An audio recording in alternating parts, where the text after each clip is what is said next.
Data فرق ہوتا ہے ایف بی آر کا اور دیگر اداروں کا۔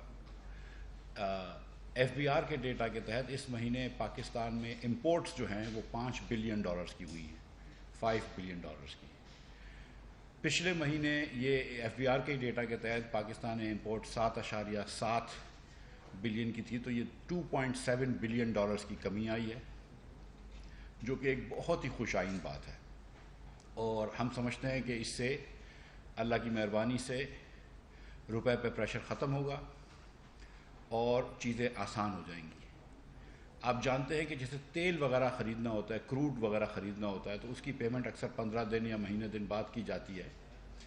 تو کیونکہ جون کے اندر 3.7 بلین کی 3.8 بلین کی ہم نے پیٹرولیم مصنوعات خریدی تھی، جس کی پیمنٹ اگست میں ہوئی، جس کی پیمنٹ جولائی میں ہوئی، اس لیے جولائی کے اندر ہمارے اوپر بڑا پریشر تھا، ہماری پیمنٹس کے اوپر، ہمارے روپے کے اوپر بڑا پریشر تھا، کیونکہ روز جو پیمنٹس کرنی ہوتی تھی وہ زیادہ ہوتی تھی اور جو انکمنگ ڈالرز ہوتے تھے وہ کم ہوتے تھے۔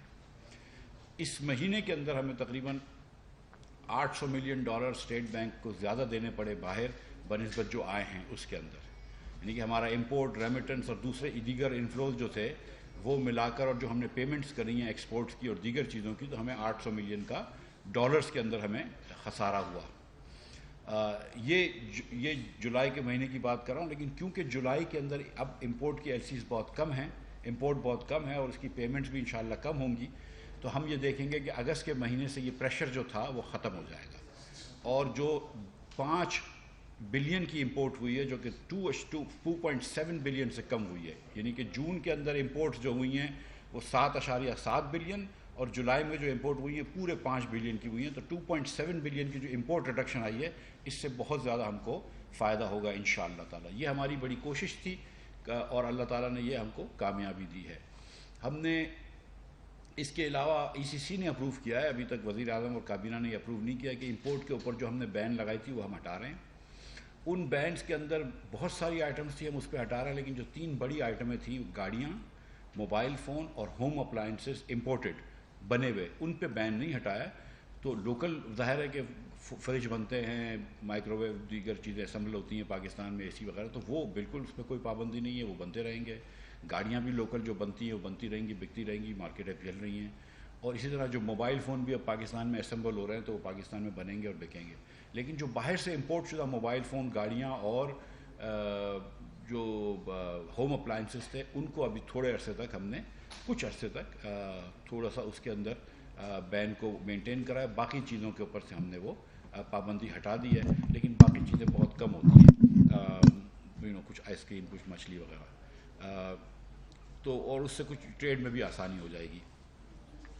اب بات ہو رہی ہے کہ معیشت کے اندر ہم سمجھتے ہیں کہ ہم نے پاکستان کو ڈیفالٹ سے بچایا ہے، اور ہم نے نہ صرف ڈیفالٹ سے بچایا ہے بلکہ اب ہم نے یہ سوچا ہے کہ پاکستان کو ایک ہیلدی معیشت دیں گے، اس لیے ہماری کوشش ہے، عزم ہے کہ اس سال کے اندر، جو پچھلے سال کے اندر $17.5 ارب کا کرنٹ اکاؤنٹ ڈیفیسٹ تھا، جس کی وجہ سے یہ ہم اس پریشانی پہ پہنچے۔ اوبویسلی اور وجوہات بھی تھیں، خان صاحب نے جو وعدہ توڑا آئی ایم ایف سے اور دیگر باتیں تھیں، لیکن اس پہ میں ابھی آتا ہوں۔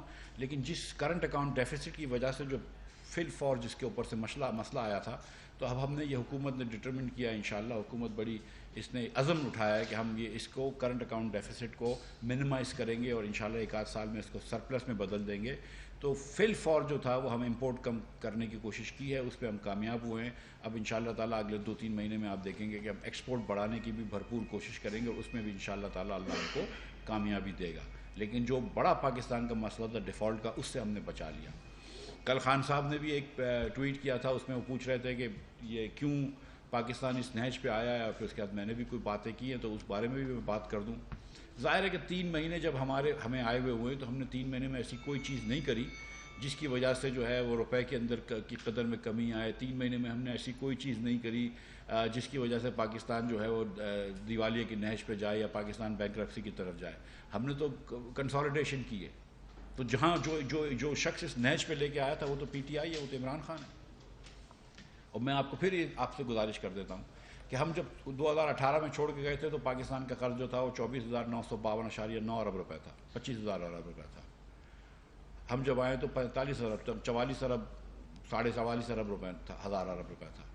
آپ نے 3.25 سال کے اندر 20,000 ارب روپے کا قرضہ بڑھا دیا، جو کہ 80% قرضہ تھا، 79% ایگزیکٹلی قرضہ تھا جو 71 سال میں لیا گیا تھا. جو پارٹی کہتی تھی کہ ہم قرضہ کم کرنے آئے ہیں، اس پارٹی نے جو 71 سال میں قرضہ لیا تھا اس کا 80% قرضہ جو ہے وہ 3.25 سال میں لے لیا. یہ قرضہ کم کیا آپ نے. جو پارٹی کہتی تھی کہ ہم بجٹ ڈیفیسٹ کم کرنے آئے، اس نے پاکستان کے 4 سب سے بڑے بجٹ ڈیفیسٹ بدستور رن کرے ہیں. پہلا بجٹ ڈیفیسٹ جو اسد عمر صاحب کے سال میں تھا وہ 9.1% جی ڈی پی کا تھا، جو پاکستان میں کبھی بھی نہیں ہوا ہے، نہ ایبسولوٹ اماؤنٹ میں نہ as a percentage of G D P. اس کے بعد 7.1% حفیظ شیخ کے پہلے سال میں، پھر 8.1%، اور ان کا بھی اگر پرانے جی ڈی پی کے حساب سے دیکھیں تو 9.5% کا ہے. نئی جی ڈی پی کے حساب سے کم ہے، لیکن پرانے جی ڈی پی کے حساب سے جس جی ڈی پی پہ ہم سب میجر کرتے ہیں 9.5% سے زیادہ بجٹ ڈیفیسٹ شوکت ترین صاحب چھوڑ کے گئے. اور اس بالکل جو پاکستان میں اس وقت جو کرنٹ اکاؤنٹ ڈیفیسٹ تھا، اس کے اندر شوکت ترین صاحب کی جو پالیسیز تھیں اس کا بہت بڑا ہاتھ ہے. عمران خان کی جو پالیسیز تھیں اس کا بہت بڑا ہاتھ ہے. اس پہ بھی میں 1 سیکنڈ میں اور بیان کرتا ہوں. 4 سالوں کے اندر پی ٹی آئی نے 1 سال بھی ایسا نہیں ہوا جو مسلم لیگ کے tax to G D P ratio پہ پہنچے ہوں. ہم چھوڑ کے گئے تھے 11.1%، ہم آئے تھے 8.5 پہ، ہم 11.1% پہ چھوڑ کے گئے تھے. ٹیکس کا حجم جی ڈی پی کے حجم کے مطابق، کہ کتنا ہم ٹیکس جمع کرتے ہیں اور کتنی ہماری ہم ٹیکس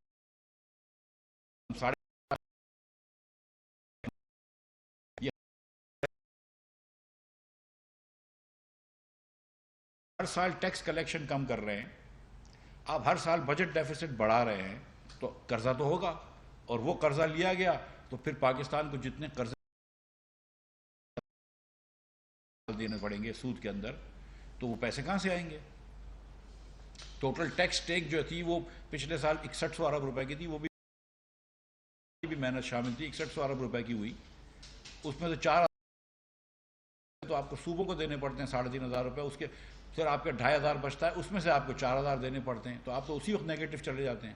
یہ خان صاحب کر کے گئے یہاں پہ، الٹا حساب کر کے چلے گئے. آپ پورے ملک کو آپ پیچھے رکھ کے چلے گئے. اس کے بعد آپ پوچھتے ہیں کہ ذمہ دار کون ہے، تو ذمہ دار آپ ہیں خان صاحب. ہر شعبے کے اندر آپ تنزلی لے کر آئے، ہر شعبے میں آپ پختگی لے کر آئے، ہر شعبے کو آپ نیچے لے کے جائیں. آپ نے فائنینس کو ڈسٹروائے کر دیا پاکستان کے. نہ صرف آپ نے 80% قرضہ بڑھا دیا پاکستان کا 4.25 سال کے اندر، آپ نے ٹیکس کلیکشن کم کر دی، آپ نے بجٹ ڈیفیسٹ ہائیسٹ دے دیے. اور ٹیکس کلیکشن جو کم کی، اس کے باوجود کہ آپ نے 1700 ارب روپے سے نئے ٹیکس لگائے، تو آپ نے جی ڈی پی بھی خراب کی ہے، آپ نے اکانومی بھی خراب کی، اور آپ نے جو ٹیکس لگائے ہیں وہ انڈائریکٹ ٹیکسز لگائے. اس کے بعد ہم کو یہ بجٹ دینا پڑا جس کے اندر ہم نے نئے ڈائریکٹ ٹیکسز لگائے. بڑا مشکل بجٹ دیا ہے ہم نے، لوگوں کو پیسے سے لوگوں کو دینے پڑ رہے ہیں، زیادہ ٹیکس دینا پڑ رہا ہے، بڑا مشکل بجٹ دیا ہے. لیکن ہم نے یہ کیوں کیا ہے؟ کیونکہ 4 سال کے اندر خان صاحب ہم کو اس نیچ پہ چھوڑ کے گئے تھے. اور یہ ایک شعبہ نہیں ہے، آپ بجلی کا شعبہ دے دیں. 1062 ارب روپیہ مئی کے اندر تھا سرکولر ڈیٹ، جس طرح یہ گنتے ہیں 1100 ارب روپے تھا. جب یہ چھوڑ کے گئے تو 2500 ارب روپے بجٹ وہ سرکولر ڈیٹ ہے. 1400 ارب روپے آپ نے بڑھایا. آئی ایم ایف کے حساب سے صرف آخری سال کے اندر 800 ارب روپے بڑھا ہے. ہم نے اس میں 500 ارب روپے دیے تو 280 ارب روپے ہمارے حساب سے بڑھا ہے. لیکن جو فلو آیا ہے وہ 800 ارب روپے 850 ارب روپے کا آیا ہے صرف آخری سال میں. کیونکہ 1.5 سال سے خان صاحب نے اس کی قیمتیں نہیں بڑھائیں بجلی کی. اور پھر اس کے بعد جو ابھی اس وقت آپ لوگوں کے بل میں زیادہ فیول ایڈجسٹمنٹ چارجز لگ کے آئے ہیں، وہ اپریل کے بلز ہیں، اس میں میرا قصور نہیں ہے. وہ اپریل کی جو بجلی آپ نے استعمال کی ہے، کیونکہ وہ خان صاحب نے کہا تھا کہ 6 روپے کے حساب سے ہوگا، لیکن 13 روپے کے حساب سے یا 14 روپے کے حساب سے فیول کی کاسٹ آئی ہے.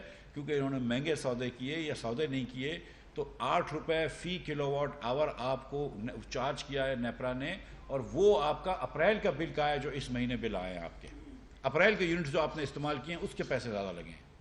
تو اپریل کا تو ہم نہیں کر رہے تھے نا، ہم تو 11 اپریل کو آئے تھے، وہ تو ہو چکی تھی جو چیزیں کرنی تھی. وہ بل آج زیادہ آئے ہیں. آپ نے 2500 ارب روپے سرکولر ڈیٹ بجلی کا کر دیا، اور گیس کے شعبے میں سرکولر ڈیٹ کا ہم نے نام نہیں سنا تھا، وہاں پہ بھی 1400 ارب روپے کا سرکولر ڈیٹ چھوڑ کے گئے. پی ایس او کو آپ انلیکوڈ کر گئے. S N G P L ہر سال 100 ارب روپے سردیوں میں نقصان کرتی رہی. اور 200 ارب روپے کا پچھلے 2 سالوں میں S M G P L نے نقصان کیا. 500 ارب روپے اس وقت پی ایس او کو دیگر کمپنیوں کے لینے آپ نے کوئی انتظام نہیں کیا. اس کا پی ایس او کو بھی آپ ایک دم ڈیفالٹ کے نہج پہ چھوڑ کے آ گئے. پاکستان کی طرح جو حال آپ نے پاکستان کا کیا وہی آپ پی ایس او کا کر رہے ہیں, اور پی ایس او کو بھی ادھر چھوڑ کے آ گئے آپ. مجھے بتائیں نا کیا خان صاحب نے ریفارمز کیے. 1 پیسے کی بجلی کے اندر ٹرانسمیشن ڈسٹریبیوشن لاس کم کیا ہے. 1 پیسے کا 1 پیسے کا ٹرانسمیشن ڈسٹریبیوشن لاس کم کیا ہے. 1 پیسے کا بل کلیکشن بڑھایا ہے. بل کلیکشن جو کہ 88% پہ تھا اور ہم 93 پہ لے کے گئے تھے. ہم سوچ رہے تھے کہ بڑھائے گی اگلی آنے والی حکومت, وہ 88 سے کم کر کے 80 پہ لے آئے.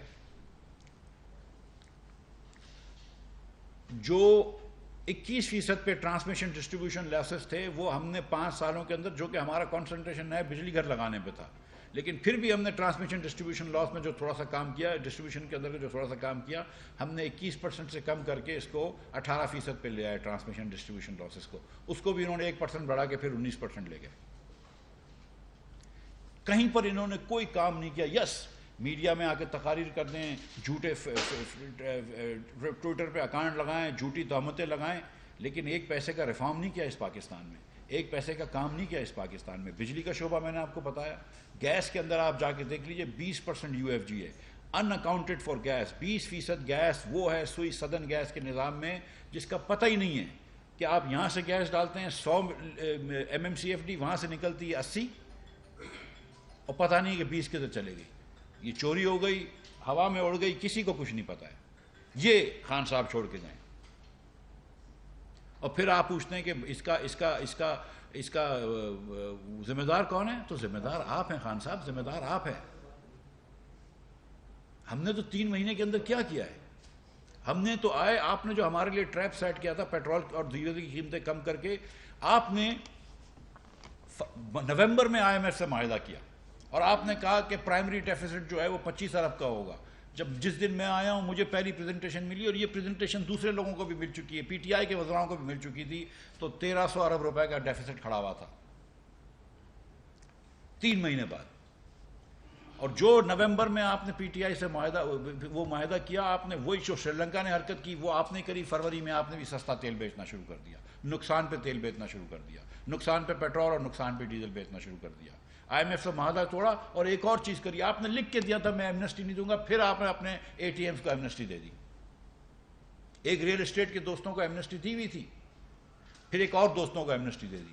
پھر کہتے ہیں تھوڑی سی منی لانڈرنگ ہو گئی تو کیا فرق پڑتا ہے, تھوڑی سی ایمنسٹی دے دی تو کیا فرق پڑتا ہے, تھوڑا سا معاہدہ توڑ دیا تو کیا فرق پڑتا ہے, تھوڑا سا ملک کو ڈیفالٹ کر دیا تو کیا فرق پڑتا ہے. فرق پڑتا ہے خان صاحب, غریب لوگوں کی زندگی میں بہت فرق پڑتا ہے. آپ نے جا کے IMF سے معاہدہ توڑا. اب آپ کو 21 ارب روپے دنیا کے دینے, 21 ارب ڈالر, آپ کے پاس صرف 9 ارب ڈالر رہ گئے. آپ معاہدہ توڑ رہے تو پھر پیسے کہاں سے آئیں گے؟ پھر تو آپ دیوالیہ ہوں گے ہی, تو آپ کو تو واپس جانا ہی پڑے گا IMF میں. دوسرے دن, جس دن وزیر بنا اس کے دوسرے دن رات کو میں چلا گیا تھا IMF. پاگل نہیں ہوں, وقت ضائع نہیں کیا ہم نے جس طرح آپ نے کیا. ہم چلے گئے فوراً, ہم نے کہا بات کریں, چلے ٹیبل پہ بیٹھتے ہیں, بات کرتے ہیں, جو کرنا ہوگا وہ کریں گے پاکستان کی خاطر. اگر سیاسی نقصان ہوتا ہے تو سیاسی نقصان اٹھائیں گے, اور اٹھایا سیاسی نقصان. اور نہ صرف آپ نے حکومت کے ان کو خراب کر دیا, حکومت کے ایکسپینسز کو خراب کر دیا. آپ نے یہاں پر جو شخص ادھر آیا تھا کہہ کے کہ 50 لاکھ گھر بناؤں گا, مجھے بتائیں نا کتنے گھر بنائے, مجھے بتائیں کتنے لاکھ گھر بنائے, مجھے بتائیں کہ کیا 50,000 گھر بھی بنائے, مجھے بتائیں کہ کیا 5,000 گھر بھی بنائے. مجھے دکھا دیں وہ 5,000 لوگ جن کو آپ نے گھر بنا کے دیے ہیں, سیریسلی مجھے دکھا دیں. جھوٹ کے پلندے پہ تو صحیح ہے آپ کھڑے ہیں, لیکن کیا آپ نے 1 لاکھ لوگوں کو نوکریاں دی ہیں؟ آپ نے 1 لاکھ آدمی کو نوکری دی ہے. 65 لاکھ لوگ آج زیادہ ان امپلائڈ ہے بنسبت 2018 کے, عمران خان کی نااہلی کی وجہ سے, عمران خان کی غلط پالیسیوں کی وجہ سے. اور پھر پوچھتے ہیں, یہ پچھلی حکومت کو کہتے ہیں کہ وہ اپنی ہماری حکومت کو کہتے ہیں کہ وہ چور تھے اور وہ امپورٹڈ تھے اور غدار تھے. آپ کو شرم نہیں آتی یہ کہتے ہوئے؟ آپ نے 190 ملین پاؤنڈ واپس کر دیے. وہ وکیل شہزاد اکبر صاحب کے ساتھ ایک وکیل کام کرتا تھا, انگریز, born and raised in England تھا, بیرسٹر زیاد. دوپہر کو اس سے کمیٹی نے بلا کے سوال پوچھے, 2 گھنٹے تک بیٹھا رہا, جھوٹ بولتا رہا, ایک سوال کا جواب نہیں دیا. 6 بجے کی فلائٹ سے پاکستان سے بھاگ گیا اسی دن شام کو. یہ آپ کی حقیقت ہے کہ 190 ملین پاؤنڈ آپ نے واپس کر دیے. پھر ہم کو آپ سبق سکھاتے ہیں ایمانداری کے؟ نواز شریف کو سبق سکھاتے ہیں ایمانداری کے؟ شہباز شریف کو سبق سکھاتے ہیں ایمانداری کے؟ تو کیوں واپس کر دیے 190 ملین پاؤنڈ؟ آپ کے تھے وہ پیسے کہ آپ نے واپس کر دیے، یا ملک کے پیسے تھے وہ؟ آپ کو کس نے حق دیا تھا کہ کسی کو آپ ایک فرد واحد کو پیسے واپس کر دیں ملک کے؟ کیونکہ انگوٹھیاں مل رہی تھیں 5-5 کیرٹ کی، کیونکہ زمینیں مل رہی تھیں القادر ٹرسٹ کے نام سے، اور ٹرسٹ تو آپ نے دندا بنا لیا ہے کہ جب مرضی ٹرسٹ کھول لو آپ اور آپ کی بیگم صاحبہ، اور آپ لوگوں سے زمینیں لے لیں اس کے اندر.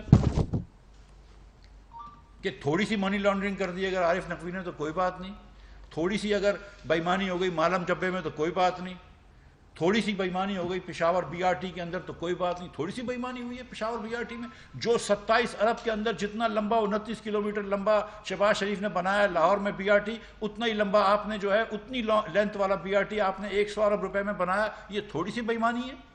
کیوں نہیں کرنے دے رہے آپ انویسٹیگیشن؟ کیوں گئے تھے آپ کورٹ انویسٹیگیشن روکنے کے لیے؟ آپ تو ایماندار ہیں نا، تو پھر بات کریں، چلیں بات کرتے نا، پھر جائیے انویسٹیگیشن کروائیے. پھر کس چیز سے ڈر رہے ہیں آپ؟ توشہ خانہ کی گھڑیاں آپ 20% میں لے کے آ گئے، اور آپ پھر اس کے بعد دوسروں کو آپ لیکچر دیتے ہیں. ان سے لے کے آپ نے بیچ دی جو بھی کیا، لیکن آپ مطلب دوسروں کو لیکچر دیتے ہیں، پھر بھاشن دیتے ہیں آپ کہ آپ ایماندار ہیں. تو پھر کرواتے ہیں نا، پھر کیوں نہیں کروایا بی آر ٹی کا آپ نے وہ ٹیسٹ؟ بی آر ٹی کے اندر انویسٹیگیشن کرانے سے کیا ڈر تھا؟ کیا ضرورت تھی سپریم کورٹ جانے کی؟ کیا ضرورت تھی آپ کو پشاور ہائی کورٹ کے فیصلے کے خلاف بات کرنے کی؟ تھوڑی سی منی لانڈرنگ کیا ہوتی ہے خان صاحب؟ یہ فورن فنڈنگ کیا ہے؟ آپ کہیں نا، اب تو فورن فنڈنگ کا کیس آپ کو تو یہ کہنا چاہیے کہ فورن جواب دو. کس چیز کا ڈر ہے؟ آپ تو کہیں جیسے نواز شریف کی کیس کی ڈیلی ہیئرنگ ہوتی تھی اور 180 مرتبہ اس کو کورٹ میں بلایا تھا، آپ بھی کہیں کہ ڈیلی ہیئرنگ ہو. میں ای پی سے پھر ایک مرتبہ گزارش کرتا ہوں کہ فیصلہ سنا دیں، چاہے پھر سپریم کورٹ اس فیصلے کو جو بھی کرے، جو بھی بینچ بنائے، آپ فیصلہ سنا دیں. لوگوں کو پتہ تو چلے کہ کیا ہوا ہے. کہ عجیب عجیب نام سے لندن کے اندر وہ مدثر نظر صاحب کہتے ہیں کہ وہ تو پتہ چلی تھی کہ شوکت خانم کے نام کے لیے پیسے جمع ہو رہے تھے، چلے گئے پی ٹی آئی پہ، اس نیوز اخبار میں بھی آیا ہے. تو پھر آپ ان کے اوپر کیس کریں نا. وہ ایف ٹی والا جو فائنینشیل ٹائمز لکھتا ہے، میں کہتا ہوں کیس کریں ان کے اوپر. کہ کیوں لکھا ہے؟ شہباز شریف نے تو کیس کیا تھا، کیس جیتا بھی ہے. وہ جب اس کے بارے میں کہا تھا کہ اس نے پیسے رکھ لیے تھے ڈیفٹ کے، اس نے کیس کیا، شہباز شریف کیس جیت گیا. آپ بھی کیس کریں، بسم اللہ کریں. ہم دعا کرتے ہیں آپ جیتیں. آپ بتا دیں کہ فارن فنڈنگ آپ نہیں لے کر آئے پروہیبٹڈ جگہوں سے، فارن نیشنل سے پیسے نہیں لیے آپ نے. آپ بتا دیجئے. آپ یہ بتا دیجئے جو نیوز کے اندر آیا تھا رپورٹ، آپ اس کو جھوٹ کہلا دیجئے کہ نہیں، جو لوگ یہ کہہ رہے تھے کہ ہم نے شوکت خانم سمجھ کے پیسے دیے تھے لیکن وہ پی ٹی آئی کے پہنچ گئے، آپ بتائیے کہ یہ بات جھوٹ ہے. وہ لوگ جھوٹ بول رہے ہیں. وہ امریکہ کے اندر جو پاکستانی وہاں پہ جنہوں نے چیک لکھے ہیں وہ جھوٹ بول رہے ہیں. آپ بتائیے نا، کیوں نہیں بتا رہے؟ آپ کس چیز کا انتظار کر رہے ہیں؟ آپ باتیں کرتے ہیں امپورٹڈ حکومت، نالائق حکومت جو ہے وہ منظور ہے کیا ہمیں؟ چور حکومت منظور ہے ہمیں کیا؟ ہم کیا پاکستانی آپ سے کم ہیں؟ تب شرم آنی چاہیے ایسی باتیں کرتے ہوئے. اور آپ نے جتنی کوشش کر لی کہ نواز شریف کو سیاست سے ہٹا دیں، جھوٹے کیس کروائے. ارشد ملک نام تھا، ارشد ملک صاحب، جج ارشد ملک صاحب، اللہ تعالیٰ ان کو جوار رحمت میں جگہ عطا فرمائے اور ان کے گناہ معاف کرے. انہوں نے تو خود ایڈمٹ کیا تھا کہ میں نے یہ غلط فیصلہ کیا ہے نواز شریف کے خلاف. آپ نے کروایا نا وہ فیصلہ. اور بڑی حیرت کی بات ہے کہ کورٹ نے ان کو سسپینڈ کر دیا لیکن ججمنٹ سسپینڈ نہیں کیا. بڑی حیرت کی بات ہے. نواز شریف کو آپ نے جتنی کوشش کری ہٹانے کی، اس کو بند کر دیا جیل میں، اس کی بیٹی کو بند کر دیا جس نے کوئی حکومت کا کبھی عہدہ نہیں لیا، اور آج تک یہ نہیں بتایا کہ نواز شریف نے کرپشن کدھر کی ہے. میں آپ کو ایک اور بات بتاؤں. نواز شریف نے جب یہ اپارٹمنٹ لیے تھے 1.3 ملین پاؤنڈ کے لندن میں، تو 3 کروڑ 90 لاکھ روپے کے پاکستانی روپے تھے. اس سال نواز شریف کی کمپنی جو تھی نا، اتحاد اسٹیل نام، اتفاق اسٹیل، اس کا 400 کروڑ روپے کا سیل تھا. 1% آف سیلز. سیریسلی آپ اس کی منی ٹریل مانگ رہے ہیں، اور اس کو آپ کہتے ہیں کہ آپ ایسڈ beyond man. What beyond man? Of course he had the means. لیکن آج تک آپ یہ نہیں بتا سکے کہ کدھر نواز شریف نے بے ایمانی کری ہے. ہمیں بتائیں نا, یہ بکی بلو کی حویلی بہادر شاہ کے ہم نے پاور پلانٹس لگائے, شہباز شریف ذمہ دار ہے, بتائیں نا کدھر ہم نے بے ایمانی کری ہے. یہ شاہد عباسی نے ٹرمینلز لگائے ایل این جی کے, پاکستان کے سستے ترین نہیں دنیا کے سستے ترین, ہم کو بتائیں نا کدھر بے ایمانی کری ہے. یہ جو ہم گیس لے کر آئے تھے, شاہد عباسی صاحب گیس لے کر آئے تھے دنیا کی اس وقت کی سستی ترین پرائس پہ, جس پہ آپ گالیاں ہم کو دیتے تھے کووڈ کے زمانے میں, آج وہ گیس آپ کو بچا رہی ہے. ہم کو بتائیں نا کدھر چوری کری ہے. یہ ہم نے ساہیوال میں پورٹ قاسم پہ اور ہب میں پاور پلانٹس لگائیں, جس کی وجہ سے آج پاکستان میں بتی جل رہی ہے. مجھے بتائیں نا کہ کدھر نواز شریف نے چوری کری ہے. وہ بنایا شہباز شریف نے بی آر ٹی, آپ سے تو سستا بنایا 4 گنا. اتنے پیسوں میں, جتنے پیسوں میں آپ نے ایک پشاور کا بنایا, نواز شریف اور شہباز شریف نے لاہور کا, ملتان کا اور کراچی کا اور اسلام آباد کا بنا دیا. اور آپ ہمیں بولتے ہیں کہ تھوڑی سی منی لانڈرنگ کوئی بات نہیں, ماشاء اللہ بس ٹھیک ہے, پھر تھوڑی سی کوئی بات نہیں. تو پھر ایک مرتبہ یہ بات ذہن میں رکھ لیں کہ اس ملک کے اندر آج جو اس نیچ پہ کھڑا ہے ملک, اگر اس کو بچایا ہے تو شہباز شریف نے بچایا ہے, اس کو بچایا ہے تو نواز شریف اور یہ کولیشن حکومت نے بچایا ہے. اور میں کہتا ہوں کہ قربان ہے اس پاکستان کے اوپر, 10 مرتبہ ہماری سیاست قربان ہے. کیونکہ اگر آج میں ادھر بیٹھا ہوں, مجھے عزت دی ہے تو اس پاکستان نے دی ہے, ہم سب کو پاکستان نے عزت دی ہے. لیکن میں آپ کو ایک بات بتا رہا ہوں کہ جو مشکلات آئیں گی وہ آئیں گی, اور وہ ہم سب کو برداشت کرنی پڑیں گی. میں نے اگر ٹیکس لگایا تو سب سے پہلے شہباز شریف کی بیٹوں کی شوگر مل کے اوپر زیادہ ٹیکس لگایا ہے. میں نے اپنی فیکٹریوں کے اوپر بھی ٹیکس لگایا ہے. آج ہمارے دکاندار بھائی بھی ہم سے تھوڑے سے ناراض ہیں. اس میں ایک میں کہوں گا, ہم نے دکانوں کے اوپر 3,000 روپے مہینے کا یا 36,000 روپے سال کا ٹیکس لگایا ہے. اب اگر ایک دکان والا 1 لاکھ روپے تو کم از کم کمائی لیتا ہوگا نا, 12 لاکھ روپے کما رہا ہے, اگر ہم 36,000 روپے ٹیکس مانگ رہے ہیں تو زیادتی تو نہیں کر رہے. اور ہم نے ان سے پوچھ کے کیا تھا. لیکن اس کے اندر بھی ہم یہ کر دیں گے آج سے کہ جو 100-150 یونٹ سے کم 200 یونٹ سے کم استعمال کر رہے ہیں, جو محلے کی بہت چھوٹی دکان ہے, اس کے اوپر سے ٹیکس معاف کر دیں گے. اور میں میرے دکاندار بھائیوں کو یہ گارنٹی کر رہا ہوں کہ یہ انکم ٹیکس اور سیلز ٹیکس دونوں ہے. تو جس گھر میں آپ رہتے ہیں وہ بھی آپ کا سارا جو ہے وہ ٹیکس اس میں آپ کا کور ہو گیا. اور 36,000 روپے آپ نے منیمم ٹیکس دینا ہے. 15 منٹ لگتی ہیں آپ کو اے ٹی ایل میں, اگر آپ اے ٹی ایل میں ابھی رجسٹرڈ نہیں ہوں گے وہ بھی میں تھوڑا ڈیلے کر دوں گا, 15 منٹ لگیں گی آپ کو ایکٹیو ٹیکس پیئر لسٹ میں رجسٹر ہونے کے لیے. اس کے بعد کوئی سوال نہیں پوچھا جائے گا. 36,000 روپے آپ نے دے دیے سال کے الیکٹرک کے بل میں, ایف بی آر سے آپ کا کوئی تعلق نہیں ہوگا, کوئی نوٹس نہیں آئے گا آپ کو, کوئی آپ کو افسر تنگ کرنے نہیں آئے گا. یہ میری ذمہ داری ہے, مفتاح اسماعیل ذمہ دار ہے اس کا, کوئی آپ کو تنگ کرنے نہیں آئے گا. لیکن بھائیوں آپ پیسے دینے پڑیں گے. 36,000 روپے مانگ رہا ہوں دکانداروں سے, چھوٹی دکانوں سے. تھوڑی سی بڑی دکانیں ہوں گی تو تھوڑا زیادہ پیسہ ہوگا. لیکن یہ کہ مطلب جس کا 1,00,000 روپے کا بل آئے گا مہینے کا بجلی کا دکان کا, اس سے تھوڑے سے تو پیسے مانگ سکتا ہوں, اس سے 10,000 روپے مانگ رہا ہوں. جس کا 12 لاکھ روپے کا بل آ رہا ہے اس سے 1,20,000 روپے مانگ رہا ہوں. یہ زیادہ پیسے تو نہیں مانگ رہا ہوں. اگر 12 لاکھ روپے کسی کے دکان کا بجلی کا بل آتا ہے تو اس کی 2-3 لاکھ روپے تو آمدن ہوگی نا. 2-3 لاکھ روپے آمدن والا مہینے کا, یعنی کہ 36 لاکھ روپے سال کے کما رہا ہے, اگر میں اس سے 1,20,000 روپے مانگ رہا ہوں اس پاکستان کی خاطر, تو یہ زیادہ تو نہیں ہے. مگر میں ان کے ساتھ بیٹھ کے ان کے ساتھ وہ کر لوں گا. انڈسٹریز کو بھی ٹیکس دینا پڑے گا, بینکوں کو بھی ٹیکس دینا پڑے گا, ہم سب کو ٹیکس دینا پڑے گا. اور ایک اور ٹیکس میں ابھی سے بتا دوں کہ جو میں ڈالنے لگا ہوں, میں پرائم منسٹر سے پوچھوں گا, اس سال نہیں اگلے سال سے لاگو ہوگا. یہ سال لوگوں کو میں دے رہا ہوں کہ جو مینوفیکچرنگ کمپنی, اور اس میں کچھ جو ایک دم مینوفیکچر ایکسپورٹ نہیں کر سکتے اس کو ایکسکیوز کریں گے, جو مینوفیکچرنگ کمپنی اپنا 10% بھی ایکسپورٹ نہیں کر سکے گی اس کے اوپر 5% ایڈیشنل ٹیکس ہوگا. اور کسی کے اوپر نہیں ہوگا, لیکن ان کمپنیز کے اوپر ہوگا. تو ہم چاہتے ہیں کہ ہمارے ملک میں زیادہ سے زیادہ لوگ ایکسپورٹ کریں, صرف ہم لوکل کو نہ بیچتے رہیں. $80 بلین کا امپورٹ کیا ہے لاسٹ ایئر خان صاحب نے, $80 بلین کا, اور اس کے سامنے ایکسپورٹ صرف 31 بلین کا تھا. تو $48 ارب کا ٹریڈ ڈیفیسٹ ہو گیا, جس کی وجہ سے پاکستان آج ادھر کھڑا ہے, جس کی وجہ سے ہم نے پوری کوششیں کری ہیں اور امپورٹ آج مہربانی سے, اللہ کی مہربانی سے کم کر دیا ہے, 5 بلین پہ لے آئے. اس سپیڈ پہ چلتے رہے تو 80 سے گر کے 60 ہو جائے گا. 60 نہ بھی ہو, 65 تک چلے جائے تو کوئی مسئلہ نہیں ہے, 70 تک چلے جائے کوئی مسئلہ نہیں. لیکن میں ایک چیز کروں گا کہ یہ کرنٹ اکاؤنٹ ڈیفیسٹ جو 17 بلین کا ہے, جس کی وجہ سے ہم یہاں پہ واپس کھڑے ہیں, ایسا نہیں کرنے دیں گے. تو یہ میں آپ کے سامنے باتیں رکھنے آیا تھا, اور انشاءاللہ تعالیٰ اگر کوئی سوال ہے تو اس کا جواب دے دوں.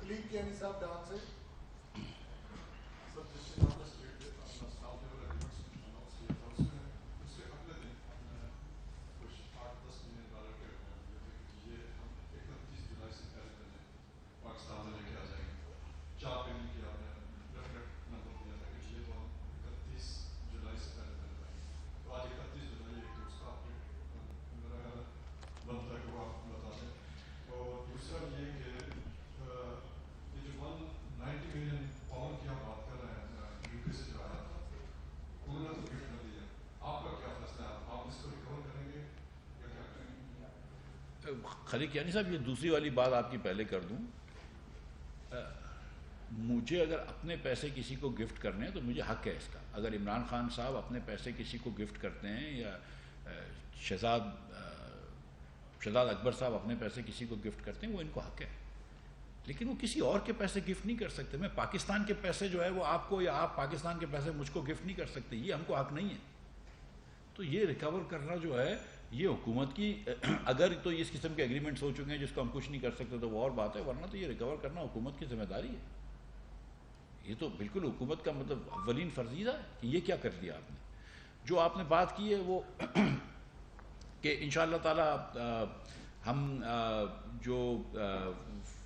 جو بھی فائنینسنگ ہے اس سے اور بھی ارینج کر رہے ہیں, اور انشاءاللہ تعالیٰ آپ کو 2-4 دنوں میں وہ مزید فائنینسنگ کی ارینج کر کے بتا دیں گے کہ کیا ہے. وہ اس کی الگ پریس کانفرنس میں 1-2 دن میں کر لوں گا. گورنر صاحب بھی اسلام آباد آ رہے ہیں تو ان کے ساتھ ہی کر لوں گا. جی اشرف ملکم صاحب. جی آپ نے کہا کہ پاکستان کو ہم نے ڈیفالٹ سے بچایا ہے. State bank governor on record ہے کہ ہماری ایسی صورت کبھی نہیں کی. انہوں نے ہم سے بھی اپیل کی خدا کے واسطے ہم سے اس کا معاملہ پروٹیکشن کیا. میں گزارش کرتا ہوں, اگر آئی ایم ایف سے یہ ایگریمنٹ نہیں ہوتا تو 7 بلین 9 بلین ہمارے پاس تھے. ایسے ہی میں آپ کو بتا رہا ہوں کہ فروری کے اندر, شاید فروری یا مارچ تھا, ایک مہینے میں $5 ارب نکل گئے پاکستان سے. 2.3 بلین ڈالرز چین کو واپس کیے, پھر باقی جو کرنٹ اکاؤنٹ ڈیفیسٹ آیا اور دیگر چیزیں بھی, ایک مہینے میں $5 بلین نکل گئے. جب میں وزیر خزانہ بنا تو 10.3 بلین تھا. آپ مجھے بتا دیجئے جب آئی ایم ایف کا پروگرام نہیں ہوتا اور آپ کا ریزرو اتنے لو ہوتے ہیں تو ورلڈ بینک اور ایشین ڈیولپمنٹ بینک بھی پیسے نہیں دیتے آپ کو. ایشین انفراسٹرکچر بینک بھی آپ کو کہہ رہا ہے کہ ورلڈ بینک پیسے دے گی تو ہم دیں گے. اگر کوئی ملٹی لیٹرل لون نہ دے اور آپ کے پاس 10 بلین ہو تو آپ 21 بلین کیسے واپس کر سکتے ہیں؟ نہیں کر سکتے. خاص طور پہ وہ ملک جو کہ کرنٹ اکاؤنٹ ڈیفیسٹ رن کر رہا ہو, سرپلس رن نہیں کر رہا ہو. تو وہ سچی بات ہے کہ وہ ڈیفالٹ کی طرف جا رہے تھے. لیکن میں یہ بات سمجھتا ہوں کہ گورنر صاحب یہ بات بھی نہیں کرنا پسند کرتے اور نہیں کرنا چاہیے, اور ہم جب تک یہ بچایا نہیں تھا جب تک یہ بات نہیں کرتے. اب جب کہ ہم بچ گئے ہیں ڈیفالٹ سے تو ہم یہ کہہ سکتے ہیں کہ ہم نے اس ملک کو ڈیفالٹ سے بچایا ہے اور اللہ کی مہربانی سے بچایا ہے. جی گورنر صاحب کی بات یہ درست ہے کہ ایسی بات بھی نہیں کرنی چاہیے. وہ انشاءاللہ تعالی اس ہفتے میں لگا دیں گے. جی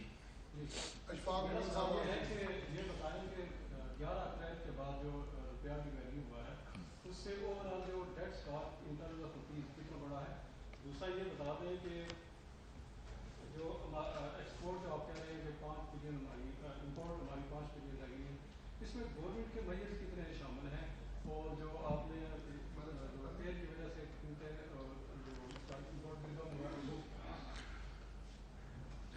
تیل کا بھی جو میجر ہے وہ گورنمنٹ کا ہی میجر ہے.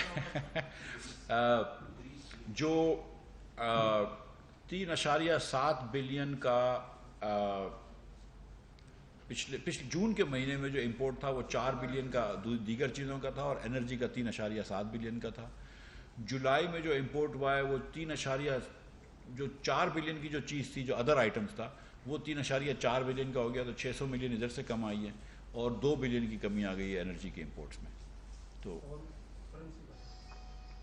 کرنسی کا 100 بلین کا پاکستان کے اوپر قرض ہے, تو جو 1 روپے کے اوپر 100 ارب روپے کا وہ ہوتا ہے پاکستانی روپے. مجھے ایگزیکٹلی یاد نہیں ہے. یہ بات آپ کی درست ہے کہ 16 کے انتخابات کے بعد 17 اگست کے انتخابات کے بعد روپیہ جو ہے وہ تھوڑا سا ہمارے ڈالر جو ہے ہمارے قابو سے نکلا اور تھوڑا سا زیادہ وہ ہوا ہے, اپریشیٹ ہوا ہے. ہم سچ مچ یہ سمجھتا ہوں میں کہ حالانکہ میں نہیں کرتا ہوں کرنسی مارکیٹ پہ اسپیکولیٹ, لیکن میں سچ مچ یہ سمجھتا ہوں کہ روپے کی ٹرو ویلیو جو ہے وہ اس سے بہت کم, اس سے بہت زیادہ ہے.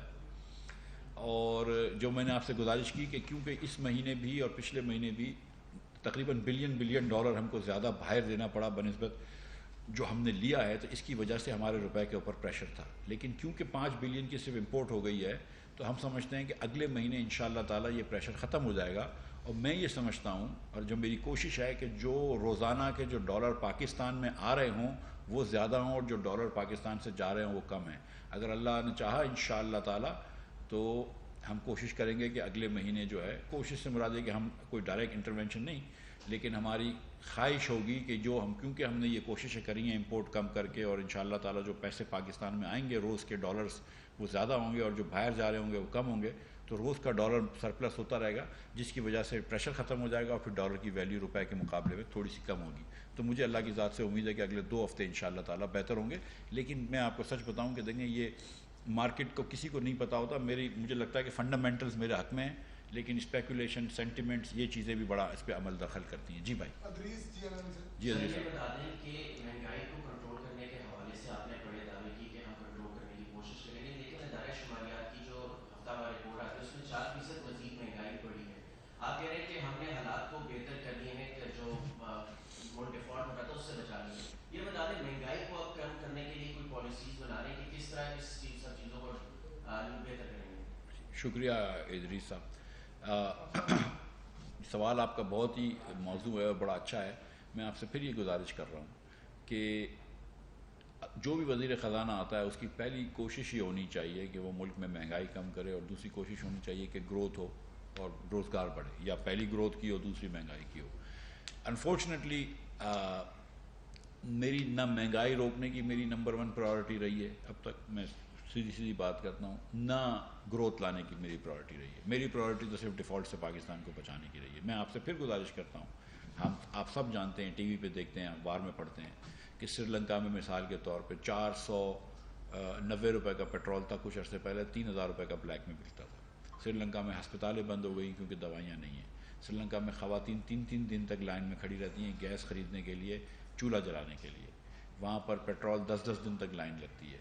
کیا ہم اپنے ملک کا وہ حال کرنے جا رہے تھے؟ اگر نہیں جا رہے تھے کہ پاکستان کو، ایک نیوکلیر کنٹری کو 23 کروڑ لوگوں کو میں ڈیفالٹ پہ لے کے جاؤں گا، کہ یہ کرتے جو چیزیں ضرورت تھیں۔ آج بھی اتنی کسمہ پرسی ہے جو فائنینس کے حساب سے، اس کے باوجود بھی ہم نے گندم امپورٹ کیا ہے، 1 ملین ٹن گندم امپورٹ کیا تھا کہ گندم کی شارٹیج نہ ہو۔ آج اللہ کی مہربانی سے گندم میں پاکستان خود کفیل سے زیادہ ہو گیا، جتنے ہم کو چاہیے اس سے زیادہ ہمارے پاس ہے۔ ہم جب یہ یاد رہے کہ جب ہم چھوڑ کے گئے تھے حکومت تو اس وقت پاکستان گندم ایکسپورٹ کرتا تھا، آج امپورٹ کرنے پہ مجبور ہو گیا ہے۔ ہم نے یوریا امپورٹ کیا ہے، 2 لاکھ ٹن یوریا امپورٹ کیا چین سے۔ تو جہاں ہمیں جو ضروری چیزیں ہیں غریب لوگوں کی وہ کرنا پڑا۔ یوٹیلیٹی سٹورز کارپوریشن کو ہم نے پیسے دیے تاکہ وہ آٹا جو ہے وہ 40 روپے میں بیچے، چاول جو ہے چینی جو ہے وہ 70 میں بیچے، چاول بھی مارکیٹ سے 20 روپے کم بیچ رہا ہے، گھی میرے خیال سے 300 میں بیچ رہا تھا، 550 روپے کا جب بھی ہو گیا تھا، جب بھی 300 کے بیچ رہا تھا، اب تو خیر گھی سستا ہو گیا ہے۔ تو جہاں ہم نے کوشش کی ہے کہ غریب لوگوں کو جتنا پروٹیکٹ کر سکے، سستا پیٹرول، سستا ڈیزل اسکیم کے تحت غریب ترین لوگوں کو 2000 روپے دے رہے ہیں، 18 لاکھ خاندانوں کو وہ پیسے دے رہے ہیں۔ تو جہاں ہم کوشش کر سکتے تھے ہم نے کی ہے۔ لیکن یہ بات درست ہے میرے بھائی کہ بہت مہنگائی ہے، اس میں کوئی دو رائے نہیں ہے۔ میں بالکل ڈینائی نہیں کر رہا ہوں کہ بہت مہنگائی ہے، سینسٹیو پرائس انڈیکس بہت بڑھ گیا ہے، کھانے پینے کی چیزیں بہت بڑھ گئی ہیں۔ میری اپنی بہنیں مجھے بتاتی ہیں کہ چیزیں مہنگائی بہت بڑھ گئی ہے، اس میں کوئی دو رائے نہیں ہے، ٹھیک ہے۔ اور میں seriously as a minister of finance میں شرمندہ ہوں کہ میں اور کچھ نہیں کر سکتا ہوں۔ کاش میں کر سکتا، لیکن میرے ہاتھ بندھے ہوئے ہیں بھائی۔ مجھے آپ بتائیں 3 مہینے پہلے جب ہم آئے تھے پاکستان کا بانڈ 30% ڈسکاؤنٹ پہ بک رہا تھا، یعنی کہ 100 روپے کا جو بانڈ ہے پاکستان کا وہ 70 روپے میں بک رہا تھا، جو دسمبر میں ڈیو تھا۔ وہ لینے کے لیے لوگ تیار نہیں تھے کہ ابھی 70 روپے لو، دسمبر میں 100 روپے مل جائیں گے، $100 مل جائیں گے۔ حکومت پاکستان کا بانڈ کوئی نہیں خریدتا تھا۔ اس حالت میں آپ نے پاکستان دیا ہے، تو پہلے کوشش یہ کرنی نا کہ جو کشتی ڈوب رہی ہے پہلے کشتی کو بچا لیں، پھر اس کا اگلی مرتبہ ہم جو ہے وہ کھانا بھی سرو کر دیں گے، لیکن پہلے ابھی کشتی کو بچائیں۔ تو میری کوشش یہی ہے۔ جی بھائی سر آپ نے IMF معاہدے کا ذکر کیا، متحدہ حکومت بار بار یہ کہتی رہی ہے کہ جو IMF کے ساتھ معاہدہ سابقہ حکومت عمران حکومت نے کیا تھا، ملک کی جو موجودہ معاشی صورتحال کی ابتری ہے یہ اس کا نتیجہ ہے۔ پہلے انہوں نے معاہدہ کیا اور پھر معاہدہ توڑا بھی، لیکن عمران خان یہ کہتے ہیں، ان کا یہ کہنا ہے، یہ دعویٰ ہے ان کا کہ وہ بھی تو 2.5 سال تو اس معاہدے کے اندر رہے ہیں، تو حالات اس نہج تک نہیں پہنچے۔ آپ اس کو کیسے ریسپونڈ کریں گے؟ نمبر 2،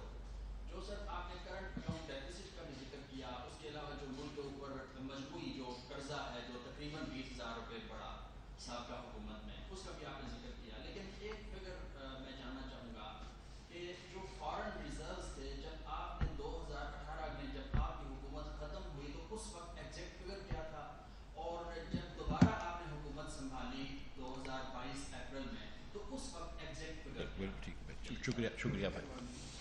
دیکھیں جو آپ 2.5 سال فرما رہے ہیں آئی ایم ایف کا پروگرام، اس میں پہلے سال وہ آئی ایم ایف کے پروگرام میں تھے، پھر کووڈ آ گیا تو آئی ایم ایف کے پروگرام سے وہ نکل چکے تھے. یعنی کہ آئی ایم ایف نے ان کو ایگزمپشن دے دی تھی، بلکہ $4 بلین کی ڈیفرمنٹ ان کو دی G20 نے کووڈ کے درمیان، اور $1.4 بلین آئی ایم ایف نے ان کو دیے، جو کہ آئی ایم ایف عموماً اسٹیٹ بینک کو لینڈ کرتی ہے، لیکن یہ آئی ایم ایف نے منسٹری کو دیے. اسٹیٹ بینک کو لینڈ کرتی ہے تو اسٹیٹ بینک میں رکھے ہوتے ہیں، یہ جب منسٹری کو دے دیں تو آپ خرچ کر سکتے ہیں. تو آئی ایم ایف نے بھی ان کو کووڈ کے دوران بڑی آسانی کر دی، اور G20 نے $4 بلین دیے. تو یہ کہنا کہ، اور جو پہلے سال آئی ایم ایف میں تھے تو وہ نیگیٹو گروتھ پہ چلے گئے تھے، یہ نمبرز بھی آپ کے ساتھ موجود ہیں. جب ہم چھوڑ کے گئے تھے میرے بھائی تو $9.7 بلین تھے ریزروز، اور پاکستان کی جو ڈیٹ تھی وہ $70 بلین تھی، کہ پاکستان دنیا کو پاکستان کو $70 بلین دینے تھے، اس میں سے $9.7 بلین ہمارے پاس تھے. جب ہم واپس آئے، جب خان صاحب چھوڑ کے گئے تو پاکستان کی ڈیٹ 102 بلین ہو گئی تھی، یعنی کہ وہاں پہ $32 ارب انہوں نے قرضہ بڑھا لیا تھا، اور یہاں پہ 10.3 تھے. $600 ملین یہاں پہ زیادہ تھے، اور وہاں پہ $32 ارب زیادہ تھے. سنا بھائی آخری سوال دو تین چھوٹے سے. ایک تو ایگزیکٹ بتا دیں کیونکہ آپ پچھلے 2 مہینے سے کہہ رہے ہیں جی کل گورنر اسٹیٹ بینک میں آپ کی ہمیں پتہ کتنی چل رہی ہے اس معاملے میں، جو باقی فیکٹر کون ہے تو کلیئر بتا دیں لوگوں کو. دوسرا ٹریڈر سارے اسٹرائکس میں، کراچی میں، لاہور میں، فیصل آباد میں، پنڈی میں بھی کل بل آ گئے ہیں جن کے ایک دکان میں 6 میٹر ہے، 6 کے 6 کو ٹیکس لگاتے ہیں. اس پہ کیا کر رہے ہیں؟ ایگزیکٹو الاؤنس پہ ایک طوفان مچا ہوا ہے، سارا دن آپ کو پریزنٹیشن آ رہی ہے، اس میں کیا کر رہے ہیں؟ اتنی تکلیف ہوئی ہے. دوسرا I M F board, executive board سے پہلے کوئی اور آپ کی شرائط رہ گئی ہے یا پوری ہو گئی ہے؟ سر آئی ایم ایف کی پرائر کنڈیشنز میں سے ایک کنڈیشن رہتی ہے، اور کل صبح انشاءاللہ تعالی وہ کنڈیشن بھی پوری ہو گئی، کل صبح پوری ہو جائے گی. دوسری میں سب پہ آ رہا ہوں، ٹھیک ہے.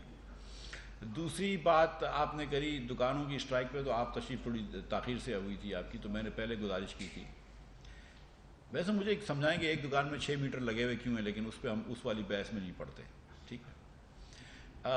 لیکن ہم نے یہ گزارش کی کہ جو دکاندار بہت چھوٹے ہیں، جن کا بل جو ہے وہ 100-150 یونٹ سے کم ہوتا ہے، ہم اس کو معاف کر دیں گے اس پہ میٹر پہ. تو اگر کسی کا 6 میٹر لگے ہوئے ہیں اور 4 میٹر جو ہے 150 یونٹ سے 100 یونٹ سے کم ہے تو وہ معاف ہو جائیں گے، ٹھیک ہے. لیکن جو یونٹ 400 یونٹ لے رہا ہے، 600 یونٹ لے رہا ہے، اس پہ ہم پھر بہرحال ٹیکس لیں گے.